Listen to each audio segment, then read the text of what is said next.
ఈరోజు మొద్దు నిద్రపోతున్న ఈ ప్రభుత్వం మళ్ళీ ప్రభుత్వ ఉద్యోగస్తులకు, అదే రకంగా ప్రభుత్వంలో ఉన్న పెద్దలకు, అంగన్వాడీ సోదరీమణులకు నోరు నొక్కడానికి ఈరోజు బెదిరింపు కార్యక్రమాలు చేపట్టడం చాలా దురదృష్టకరం.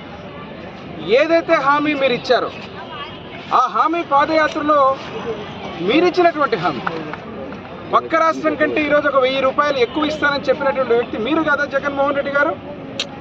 మరి ఈరోజు మాట తప్పను మడమ తిప్పని చెప్పి ఊకదంపుడు ఉపన్యాసాలు ఇచ్చే మీరు ఈరోజు ఈ మాట తప్పారా లేదా?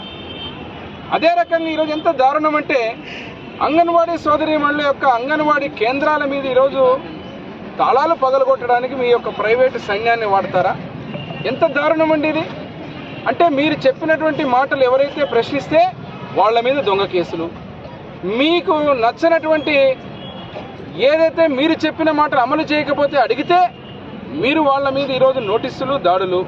ప్రభుత్వ అధికారులు, కలెక్టర్లకు ఈరోజు ఏ రకంగా మీరు బెదిరించి సోదరీమణులందరినీ, అంగన్వాడీ కేంద్ర సోదరీమణులందరినీ ఈరోజు నోటీసులు ఇచ్చి మిమ్మల్ని ఏదో రకంగా లొంగ తీసుకోవాలని చెప్పి బెదిరించే కార్యక్రమాలు పెడుతున్నారు. ఇప్పుడే చెప్తున్నారు, వారి నినాదాలు వింటున్నాం. అదరము బెదరం అంటున్నారు, ఒక్కొక్కరు ఒక నిప్పు కణమవుతామంటున్నారు. ఆ నిప్పు కణాల్లోంచి పుట్టేటువంటి వేడి ఈ ప్రభుత్వాన్ని దగ్ధం చేయక తప్పదు. 100 రోజుల్లో జరుగుతున్న ఎన్నికల్లో శాశ్వతంగా మీకు రాజకీయ సమాధి కట్టబోతున్నారు. మరిన్ని వీడియోస్ కోసం ఛానల్ ని సబ్స్క్రైబ్ చేయండి. లేటెస్ట్ అప్డేట్స్ కోసం వాట్సాప్ ఛానల్ ని ఫాలో చేయండి. అండ్ లింక్ డిస్క్రిప్షన్ లో ఉంది.